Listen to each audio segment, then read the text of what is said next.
Briefly do a quick introduction here and tell you a little bit about how we got here. When we were setting up to go to the Geneva Motor Show, I asked Elon, where else would you like to go in Europe? I'll go over there, go see some customers, and spend some time. And so he thought about it for a minute, and the first thing he said, after thinking about it, was, we should go to Norway. We should go to Norway and thank them for their support. And I was like, okay, we'll go to Norway, and then we set up some other places to go as well. And then as time got closer, what happened is there were other things that sort of took priority, like sending a rocket to the International Space Station. So that sort of took a little bit of time off the front, and then some other engagements had to take some time off the back. So it ended up that we could only go to actually one place other than Geneva. So I said, well, Elon, where would you like to go? And he thought about it for a minute, and he said, we should go to Norway. We should go to Norway. So this is the only place we're going. Of all the other countries, this is the only place we're going in Europe. And then So the next step was, what should we do while we're there? And we got to thinking about it. Well, there's such a great reception here of Model S and Tesla. Why is that, and what should we do? So what we did is we thought a little bit about it, and thought about Norway and what you like to do here. And you're very active. You do a lot of outdoor things. A lot of you have cabins that you go to, and you do those things in the winter. So what we thought we would do is we'd sort of create a setup for you to see how Model S sort of handles in those things. So what I'd like to do is I'd like to just turn it over a second here to Frederick to sort of tell you what he's done in the last 2 days. So thank you. A little bit of an explanation here. No, thank you, George. It's been a pleasure. I've been driving the Model S from Bergen to Oslo, and it's fun. It's really, really fun. We started off with around 470 kilometers on the charge, and then we had some filming. So I think we started from Bergen with 450 kilometers. And we drive normally and had fun, and it's quite a lot of climbing, and it was quite rough weather condition, a lot of snow and slush up in the mountain. And we had 100 kilometers left when we come to Geilo. And we charged there, so we had 350 kilometers went down here. And we had only one problem. We didn't get up the garage door this morning. That was where we're a little late. That has nothing to do with the electrical car. but I've been driving electrical cars since '89, and this has always been a number 2 car. I mean, we don't need, in Norway, we don't need any other car than this kind of cars. And we're very proud of what we have achieved of framework and incentives in Norway. I think we have also now managed to get a commitment in the parliament that this framework will at least stay until 2017. And I think this car will be the most sold in Norway within a short time when you start to deliver and more people start to see the performance of it. So we had a lot of fun. It was Terje Håkonsen, the snowboarder, and me. We were driving down from Geilo this morning, and yeah, when you drive the car, you understand that you do space science and business also, because the future is here now. Thank you. And thank you. And everything that was told from the company on the performance, on the range, it's okay. We had cold weather, we had slushy roads, we have everything that should not be positive, and it works very fine. Right. And what temperature were you up? It went to like -7? -7, yeah. And we climbed 1,250 meters up, and it's quite much up and down. And I was surprised how little extra energy consuming it was when we go uphill. And when we go downhill, you have a long distance, and yeah, I still have my license. Excellent. So, but that's not the car's fault. Right. No, it's excellent. No need to pollute when you're driving anymore. Thank you. Thank you. So yeah, as George was saying, this is I'm only coming to two countries. One was Switzerland because of the European Auto Show, and then the other one was Norway. And it was really just to say thank you in person. That's really the reason I came here, because Norway has got the highest per capita orders for the Model S. And I think Norway actually is likely to be the world leader in electric cars per capita. I think that's pretty awesome, and to set a great example for the rest of the world. And you may have read that sometimes we get some criticism that maybe our car doesn't work in the cold, and this is not true. And I try telling people, hey, you know where our #1 per capita sales are? Norway. Norway is not a hot place. Okay. Summer is good, but winter gets pretty cold. So, in fact, even before the Model S, this is before the Tesla Roadster, our sports car. The person who has the most number of Tesla cars is a Norwegian, Jens Kvartholm. And the reason I met him was because when we opened the Milan store, he bought a lantern. So he flew his family from Norway to meet me at that store to give me a lantern. And I thought, he didn't have to do that. So I think that's indicative of the spirit of the people that I've met from Norway. And I know this people are going to say, okay, well, what about, is it just about tax incentives? It can't just be about tax incentives, because in the Netherlands and in Denmark, they also have no tax on electric cars. And yet there's a huge difference in per capita purchases of our car. So it's much more than that. And so I just want to come say, thanks in person, and to also say that we're going to try to, we're a small company, so we don't have a lot of resources, we don't have like a lot of marketing money or anything like that. But but there are a few things we can do to reciprocate. One of them is we're going to make sure that the first Tesla superchargers outside of the United States are in Norway. So you're going to get the first of the Tesla supercharger technology outside the US will be here, even before it covers the US. So there'll be parts of the US that don't have it, and it's still going to be here. We're also going to deliver the first Model S's in Europe are going to come to Norway. So those are things that we can do to reciprocate as gesture of appreciation. If we can think of other things, we'll do those too. So that's mostly why I wanted to come and say thank you, and we're going to do whatever we can to reciprocate and respond in kind. So Timing? Oh yeah, timing. So when are these cars arriving? So we start production on the European spec Model S in June, and then first deliveries are expected in July.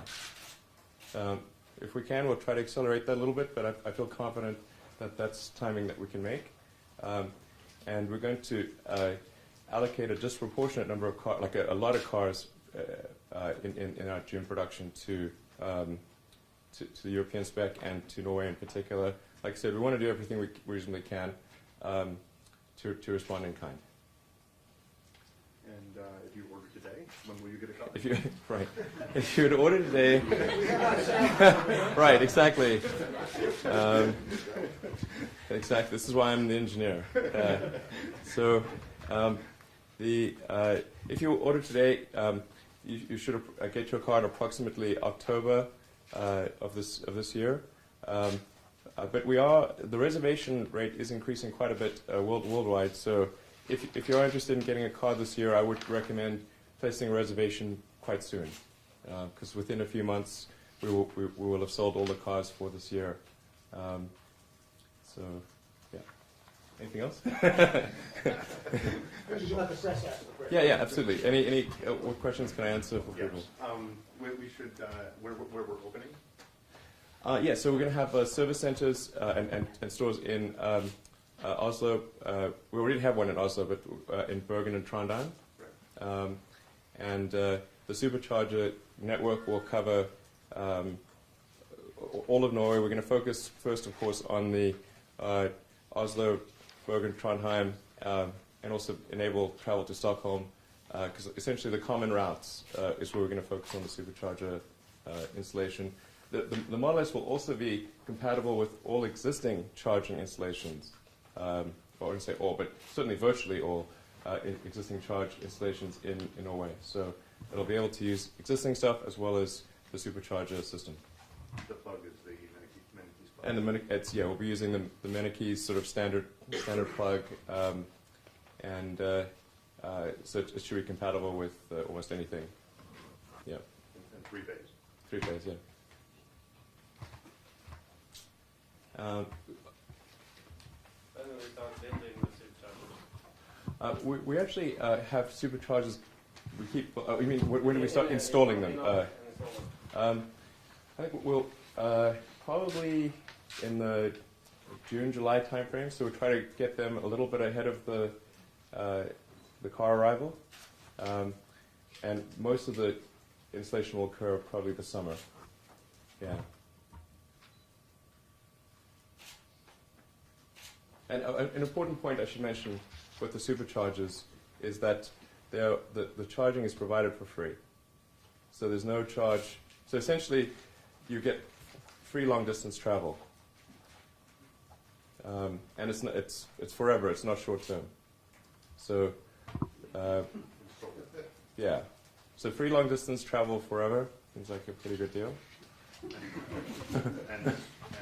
And yeah, exactly. And then we're what we're going to do is put solar panels over the supercharger locations, and the solar panels will generate more electricity over the course of the year than the cars consume. So obviously during the winter we will be drawing from the electricity grid. Obviously there's a huge amount of hydroelectric power, and then during the summer we'll be generating excess electricity back to the grid for the superchargers. So they are neutral to positive in terms of energy generation versus consumed. And I think that's an important characteristic to lower the operating cost of the supercharger, in fact. I just wonder if you are going to manage this process of putting up superchargers on your own, or if you have cooperating companies here in Norway. I think we're working with a few options. I'm not familiar with the details, but generally we tend to work with local and national governments and with whoever is operating the common highway rest stops. So essentially, the places where you would typically stop along a highway between one city and the next, whoever has ownership of that highway rest stop, that's who we tend to work with. So it can vary quite a bit. In the U.S., sometimes that's with the state government. Sometimes it's with a private operator, and it kind of depends. We try to pick what is most convenient to people.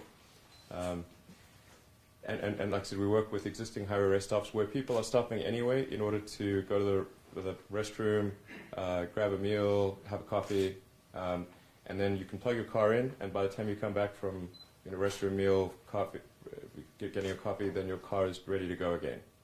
Because the supercharger, the right way to use the supercharger is to sort of stop for half an hour after maybe 2 or 3 hours of driving, and then after half an hour it's replenished the 2 or 3 hours of driving, and you can continue your journey. That's approximately the convenience inflection point. Is that ratio of 5-to-1 to 8-to-1 in terms of drive time to stop time. That's what people do anyway with a gasoline car. And so if you can achieve that level with an electric car and it's free, it seems like a logical thing to do. As I represent T2 News here in Oslo, everyone seems pretty stoked about what you're presenting here. But can you give us some facts and figures? How many cars have been ordered here in Norway and worldwide? Yeah, it's about 1,000 in Norway, and then worldwide it's about we're approaching, well, including cars that have been delivered as well as cars that have been ordered, it's approaching 20,000.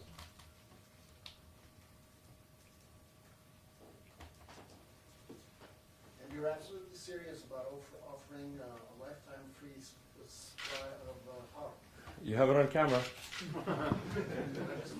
Yep. Yes. No, I'm serious. The reason we can do that, because it seems like, how is that possible? And I think we always try to say, hey, the cost of operating an electric car is so much less than a gasoline car, because the cost of electricity is it's so much more efficient to generate electricity at a power plant, or if you've got hydropower, I mean, the water's just falling down. I mean, you may as well use it. So the cost of electricity is is just, it's so much lower, and electric cars are so efficient that the cost relative to petroleum is maybe 1/10 of what the petroleum cost is. So, and then the number of long distance trips that people tend to do is also a lot less than they think. They always remember the one trip they took that was like the super long trip, and they forget it was like 5 years ago. But what we're trying to do is answer what is maybe a fear that people have that they can't take long distance trips, or if they do, it impedes their sense of freedom. And we want to say, hey, this is actually more free than a gasoline car. You can leave your wallet at home, pack a lunch, and you don't even have to spend money to go from one place to another. That's great. And then, when you have, since we work with existing highway rest stops, we don't even need any additional, like the incremental construction cost is tiny, because we use existing parking spaces. We put the solar panel over the existing parking spaces. Then we have the supercharging connectors, and for the supercharger, we essentially use the same charger that we're able to mass produce that's built into the car, but we take those and we run a bunch of them in series and parallel to create the supercharger. So the supercharger electronics cost maybe $20,000. It's not very much. And the Model S has so much range that you don't need very many stops to go from one place to another. So it's even in a sort of Norwegian winter, it's sort of on the order of a 400 kilometer range. So. The gentleman in the Yeah, my name is Gersvald. I'm presenting the Men magazine. The model Tesla X, Norway is a sub-country. When can we expect to see the first cars in Norway? Right, for the X, to be clear. So the S is the sedan, the X is the SUV. Yeah, I'm thinking about the X. Yeah, and so the X would be 2015. 2015. Yeah. Okay. We'll start production of the X late next year, and the first deliveries in Europe will be sometime in 2015. Okay, so they can be here in 2015. Yeah. Now, I should say that the Model S, although it is a two-wheel drive, works quite well in snow and ice. In fact, we have videos on our website showing the car maneuvering on a surface that is entirely of ice and snow.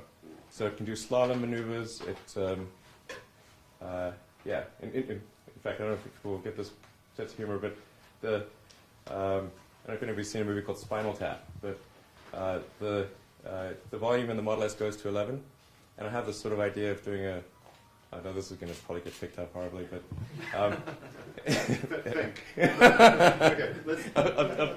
of doing a miniature Stonehenge and on an ice lake and doing sort of maneuvering around a miniature Stonehenge. I think probably me and about 6 other people would find that funny, but I thought that might be a fun thing to do. I did an interview with Mr. Henrik Fiske last year in Oslo. He wasn't so keen about electric cars as about plug-in hybrids, of course. Right. He believes it's going to be a battle between those two solutions. What are your opinion there? Well, if it is a battle, the result is pretty clear. Fiske is not doing very well, it's possible it might get bought by the Chinese or something, but they haven't manufactured a car, from my understanding, in 9 months. So that's not a good sign. My feeling about the plug-in hybrid is that it's something that seems at first like it might be a good path to go, but then what you effectively have to do is you have to split the baby, and now you have to say, okay, you're going to have a whole gasoline powertrain and a whole electric powertrain. And so now you've got a car that's very heavy, it's expensive, the internal space is much less. If you've driven in the Fisker, then you see what I mean. The Fisker is bigger on the outside than a Model S, but it is classified in the US as a subcompact because of the interior space. That's not good. And then as soon as you use up the battery pack, you then are carrying around this dead mass. So if you have a battery pack, let's say it lasts for 60 or 70 kilometers or something, as soon as that's used up, now you're carrying a dead mass around. That's quite significant. And generally the gasoline powertrain is a little underpowered for the size of the car, and so you have something that feels quite anemic. It doesn't feel good. So I'd say that plug-in hybrids are sort of like an amphibian. Not great on the water, not great on land, bit of a mix. But most species are not amphibians. The gentleman in the left. Thank you. I have two questions. One is hopefully an easy yes or no question, and the second one might be slightly more difficult to answer. Firstly, the plugs. Yesterday in Geneva, you were quite adamant that this would work with the Mennekes type connector. Correct. And you're now saying it will be compatible with most sorts of electrical connectors out there. I'm just hedging my bets because I don't know if there's some obscure. Maybe it's like 99%, but there could be some obscure thing that's like 1% or just something. one question here. Okay. Will it be compatible with the existing CHAdeMO fast charging network, or will it only be compatible with future fast charging standards such as the Combo standard? Our intent is that it will be compatible with all significant standards that exist in Europe, Including CHAdeMO? Yes, and this. JB's, I sent an email to JB. Okay. JB said yes. And that was my understanding as well before asking JB. So JB is our Chief Technology Officer. The answer is yes. The official answer from Tesla is yes, the Model S will be able to charge from a CHAdeMO connector. Yes. Excellent. Now, you built a car that's quite extraordinary. Why, in your opinion, why haven't, for instance, German automakers such as BMW or Audi or other premium automakers made this car? What's stopping them from replicating what you're doing and essentially, if this works, just taking over a whole electric car business? Well, our goal at Tesla is to try to accelerate the transition to electric cars. So it is not to try to slow down other manufacturers from entering the electric car business, but in fact to accelerate their entry into the electric car business. The car business is very huge. There's like 80 to 90 million new cars manufactured every year, and the Model S production is only 20,000 units. So it's a very small number. And in order to accelerate the advent of electric cars, we actually work with Mercedes and Toyota to produce electric cars. So we actually supply Mercedes with electric powertrains and have for the smart car, electric smart, the electric A-Class, and coming up the electric B-Class, which will be the biggest electric car program in Daimler or Mercedes history. And in fact, bigger than, I think, all past electric programs put together. So we're trying to help move in that direction. And then for Toyota, we create the electric RAV4. We do the battery pack, motor, the whole powertrain for the electric RAV4, which Toyota is currently already selling in the US, and presumably we'll do the same in Europe and elsewhere. So, as for why there aren't electric sedans like the Model S, I think it's just a matter of time. I think now that we've shown that it's possible to create a compelling electric sedan, I think we'll see the big manufacturers start to change their plans and to create electric sedans as well. I hope that is the case. Yeah. Gentleman with the glasses. Yes, from NRK, it's TV media, we have the camera actually. I have a question that you said that it's going to be solar powered, the superchargers, the stations. I work out that one of your cars, if it's going to be charged, needs 560 square meters of solar cells in ideal conditions. How are 150 watts per square meters, roughly? Yeah, the thing is the cars aren't charging 100% of the time. So the usage of the superchargers is not 100% during the day. So if you have an average of 12 hours of daylight, the actual usage pattern is much smaller than that. And it tends to be concentrated on a Friday and a Sunday, like a Friday night and a Sunday night when people are doing weekend trips. So the key thing is to say not what is the instantaneous power output of the solar panel, but rather what is the cumulative energy production of the solar panel. And the size of the supercharging location is sized for the peak demand. But that peak demand, like I said, is really for a few hours on a Friday night and a few hours on a Sunday night. Are you going to store the energy at the station, or are you going to take it from the grid and give it to the grid so that the grid is the kind of storage medium? So we pump the energy back into the grid. Yeah. So the key is that on an annual basis, when you net it out, our commitment to the highway rest stop is that we will produce more energy than is consumed at that location over the course of a year. So obviously, in winter, if you're not getting much sun, then we're drawing energy from the grid. But during the summer, we're pumping energy back into the grid. And that actually tends to work out okay because in summer people tend to use air conditioners and there's more activity. So it tends to match the demand of the grid. The largest and the most expensive installation in the supercharger concept is the solar cells, isn't it? On an initial installation basis, it is the solar panels are in fact the biggest expense. Yeah, that's correct. It's roughly half the cost of the supercharger. Like our expectation is roughly $250,000 per solar installation.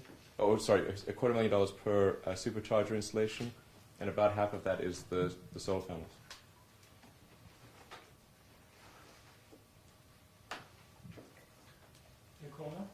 Thank you. I'd like to know who's the primary sort of model buyer of Tesla Model S, and how much does it cost? Well, I think it's anyone who sort of believes really values a great product, and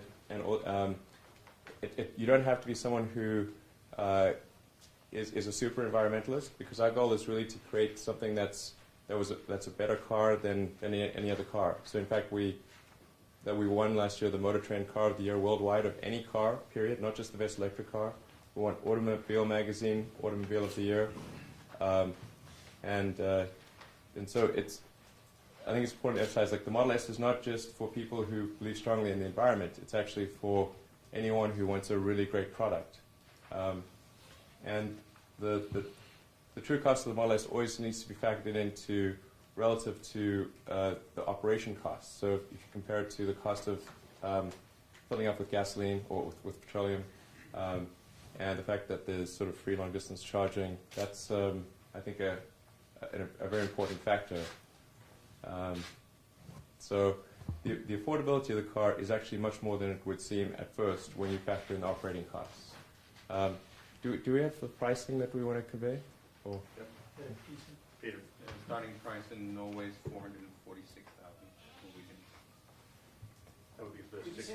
446 That'd be for the 60 kilowatt. for the 60 kilowatts, and 506 for the 85 kilowatt.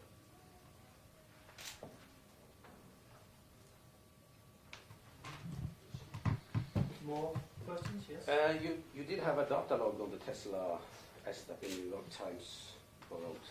Right. Will you also have that when Norwegian motor journalists tests? We have a policy of always logging our test drives, but we've never really had to do anything with the logs because people are always pretty accurate, or if they're off by small amounts, The thing that really bothered us about that particular test drive was that it was actually off by a lot, and it was not an accurate characterization of the drive. Whereas one could say, okay, it's an accident if there's one or two things that are inaccurate, or maybe some of the data points are positive, some of them are negative, because then it's just saying, okay, it's an accident, in terms of the representation. But if every data point is negative, it's not an accident.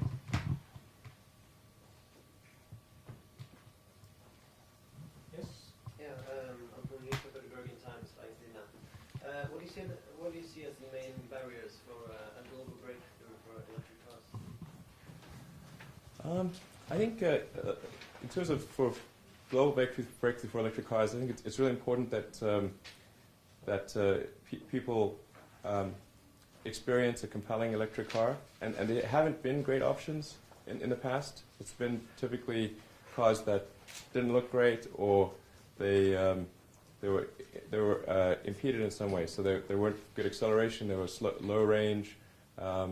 Maybe the handling wasn't very good. And, essentially, people were generally asked for an electric car to buy a bad product at a high price. And so we have to change that perception. That's why we worked super hard to win the Motor Trend Car of the Year, because that says it's not just the best electric car, it's the best car of any kind. And changing that perception is very difficult. Because people are used to what they're used to. I mean, there's a certain comfort to that. So we really want to get as many people as possible exposed to the potential for an electric car, and then also have the other manufacturers see how people react to the car, see the adoption, and if they see that customers want electric cars, then the big manufacturers are going to make electric cars. And so that's really what we have to show. Yeah. More questions? Right. All right, thank you. Oh, sorry. Yeah. When big companies like BMW and Audi and so on are going to produce electric cars, what are you going to do then when they are coming in with huge amount of money? Well, one of two things will happen. Either our cars are good and people will buy them, or they're not, and we will die.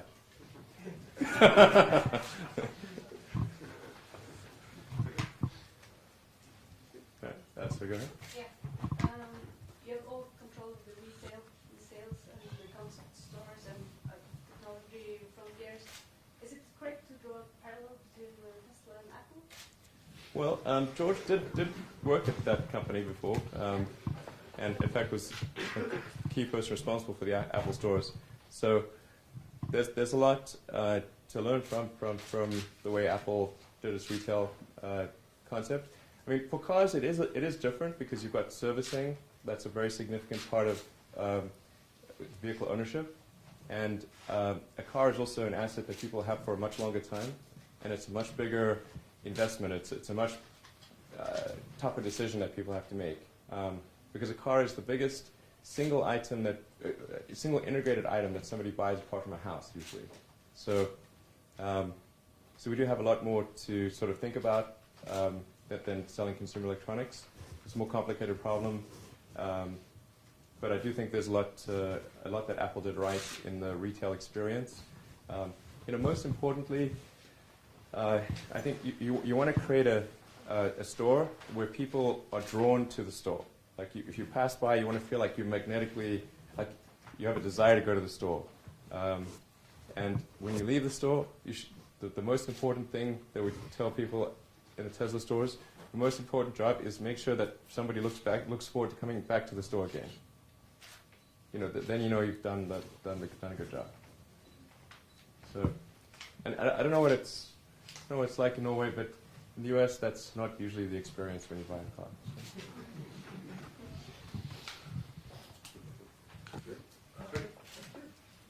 One quick question. 1,000 reservations in Norway. Start of delivery in July. If you're supposed to deliver everything in Norway by the end of the year, that means roughly you have to hand out at least one car, slightly more than that, per working hour throughout the rest of the year.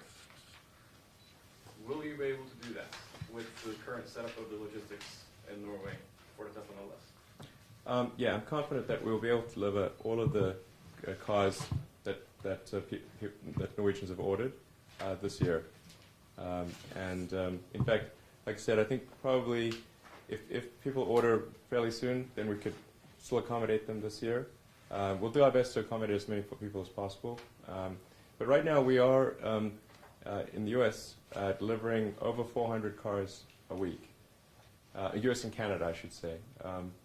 So we actually have a lot of customers in Canada as well. And we expect to deliver at least a few hundred a week in Europe. So, yeah. And we're going to focus our energies, rather than sort of spreading out all across Europe, we're going to focus our energies on the countries that have the highest per capita adoption, where the concentration is greatest. And so that's actually Norway being number one. Switzerland's actually number two. and then I think number 3 might be the Netherlands. Yeah. So it's not the Germany or UK. It's focused on sort of the smaller countries where we can make as a small company, we can make a bigger difference. Yes. Did you ever consider to call the car Musk? I've never named any company or product after myself. It's no plans to start. But I've heard about Terraplane and Trucker. Is it a bad omen to start a new company with a T? I hope not. But the Tesla is named after Nikola Tesla. So, he was a great scientist and engineer. So, at Tesla, we're trying to sort of celebrate, great engineering and science and that kind of thing. And that's why we named it after Nikola Tesla. So, hopefully T is not a bad omen. Yeah. Good. If there's no more questions, we have the cars parked outside. We have Tesla staff, and you are more than welcome to go and have a look. And no test drives today, but you can book test drives at a later point. Good. Thank you. All right. Thanks.